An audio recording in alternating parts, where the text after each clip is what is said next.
So you want to know whether Lies of P is actually worth your time or money or not. And don't worry, I'm going to give you the answer right away. I'm not here to waste your time. So if you're interested whether it's worth your money and you're interested in monetary proposition of the game, the answer is if you're getting this on a sale or if you're getting this even cheaper on instant gaming where you can get this game sub $30 unlike the Steam, then yes, this is absolutely worth it. This game is absolutely amazing, especially for the price that it asks. But if you're interested in a gameplay perspective and you don't really care about the money, then let me tell you this. If you want something that is Souls-like, but you want something that is simpler, well, this is probably the simplest and easiest Souls-like that you can play right now, at least after the release of an Overture DLC. With an added difficulty levels, this game is probably one of the easiest Souls-like games to get into, if you're not count the games like the Jedi Survivor and Jedi Fallen Order, which many people are not really calling them as a Souls-like. This is a Souls-like. And if you are looking for the challenge though, and want something that is a Souls-like game and is difficult like those games, well, this is also the great choice as well. The original difficulty level is still quite challenging, and it is something in the middle of Bloodborne and Sekiro. So if you like the style of Bloodborne and want something in the gameplay style of Sekiro, then yeah, this is actually it. And if that was all the answers that we're looking for, well, thanks for coming by. And if you want to know more, stick around because we're gonna get more into details right now. Well, first things first, what is Lies of Pi? Or Lies of P? Or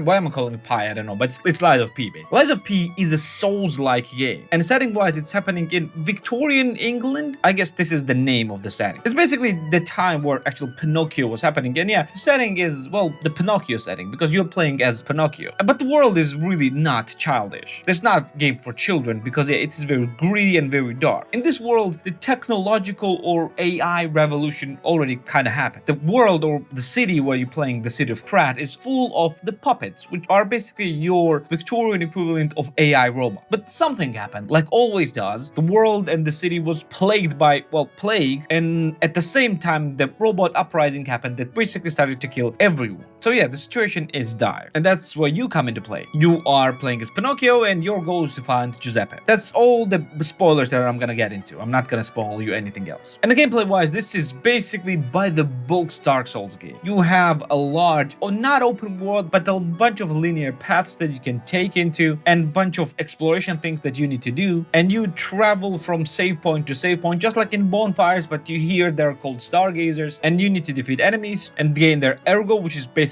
their souls, and you are using this ergo to level up your character. And the visually game looks absolutely stunning. This is a very beautiful game, and the story-wise is also very deep and very interesting, especially because you're actually kind of playing the modern take on, or rather very dark take on Pinocchio, because Pinocchio is not an ordinary puppet. You are not just driven by programs. You are seeking to become human, and you are actually choosing how to take your story by choosing whether to lie or say the truth on a pivotal game moments. And this actually guides you into different gameplay sections and eventually into different endings, which increases the replayability of the game. And the gameplay-wise, the combat-wise, you might think that this is your typical Souls-like, but in reality, it's not. Well, usually the typical Souls-likes are focusing on dodging mechanics the most. You basically need to dodge a bunch of different attacks, and frantic dodging is really the best way to go, especially if you're gonna play the melee build. Here, it's not like that. This main gameplay mechanic more goes towards Sekiro because you need to focus more on parrying and blocking rather than on dodging. Yes, there is the dodge in this game, but the cooldown on dodge is really large, and it's not really the best way to go. You need to learn how to parry and how to block in order to progress through the game. And you need to learn all of those big gameplay mechanics because, yeah, enemies are often using the fury attacks that are happening very near the beginning of the game that cannot be blocked, and you need to learn to perfectly parry them, which is a great thing that you can do. Game also have a weapon durability mechanics, which you need to maintain, and you can actually, well, increase the durability of the weapons on the Stargazer. Well, basically Bonfires. So the game also has the weapon assembly mechanics because every weapon consists of, well, two different parts, which is a blade and a handle, and you can mix and match different blades and handles in order to create different types of weapons, which is very interesting also to see, giving you a bunch of different replayability and different gameplay mechanics to find which gameplay style and which fighting style fits you the most. Game also have a P organ system, which is basically, well, upgrading your heart, your mechanical heart, in order to gain different passives and different abilities, which is also very interesting and kind of ties into spoilers, so I'm not going to be telling you a lot about that. And progression through the game is rather more straightforward than compared to other Souls-likes. It's being told to you, you meet a bunch of different characters, you talk to them, and it's not implied like in Souls-like games. You are basically, well, progressing through a linear story, which is really good to see. So Souls-like games usually lack this type of linear story and storytelling, and it's good to see that this game actually has, which is more catered toward casual players and not the hardcore players that are seeking every bit of lore in every page of every book. But game actually has seen quite a lot of change this year, and this is mainly because of Overture DLC. It's just been recently released, and it's not just the DLC that was released, it was a game patch, which changed a lot of things in the game. Well, first things first, in original game you had only one difficulty level, technically, yeah, one difficulty level, which was, well, regular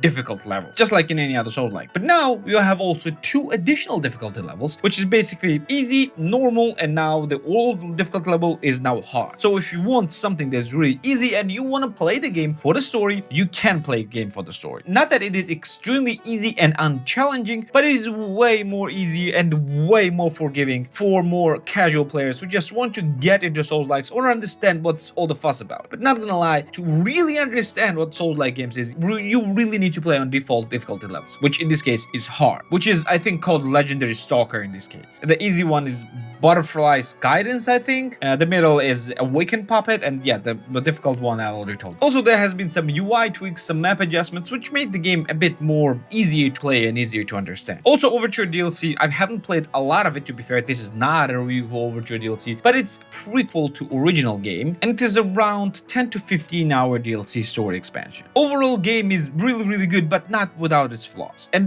main flaws, that if you ask me, is it's in its difficulty spikes. Game just spikes difficulty very quickly sometimes, and some bosses are extremely difficult to fight with. So yeah, you need to be very aware of that. Sometimes you might just meet some enemies that are extremely difficult all of a sudden, and I'm talking about extremely difficult compared to already difficult game, and you need to be very aware of that. So just take into account when you start playing the game. But everything can be good or great if the price is right. So how much game will actually cost you? So this is the full $60 game, and in the past it was actually available on a Game Pass as well, but unfortunately it's gone from there. And thank God it's not a $70 game, to be fair. And the deepest discount it has ever gone was a 50% discount, so you can get this for around 30 bucks. Well, that's depending on the region. For some regions it will be lower price, but usually it's 30 bucks. But if you're gonna go and get this game on Instant Gaming, you can get this game for as low as 24 bucks. Is the game worth for that price? You kidding me? Absolutely. This is one of the best Souls-like games that you can start as a beginner, and it's one of the best Souls-like games that you can play as an advanced player as well, because it's not very difficult and it's not very easy as well. And if you will take your time to get and understand the few gameplay mechanics that this game has, you will cheese through the game quite easily, except for some difficulty spikes, which will give you some challenge, which is always good in a game like this one. So if you are thinking whether you want to get this game or not, don't. Just go and get. This game is worth your time and worth your money. And this video is sponsored by channel's partner and supporter,